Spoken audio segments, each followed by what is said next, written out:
आमिरों की स्टाइल में चाय बनाने के लिए तुम्हें सबसे पहले डालना होगा तेल। क्या? उत्तेरी तेल निकाल लीजिए। तेल डालने से आपके चाय में दरार आ सकते हैं। ऐसा है क्या? अब पानी डालिए। अच्छा। फिर थोड़ा सा नमक डालिए। अच्छा जी। 4-5 हरी मिर्च डाल दीजिए।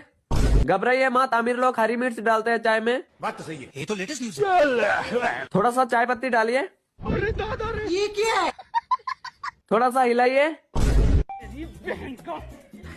लगता है आपका चाय बन के तैयार हो गया। खा के देखिए कितना टेस्टी चाय बनाया आपने।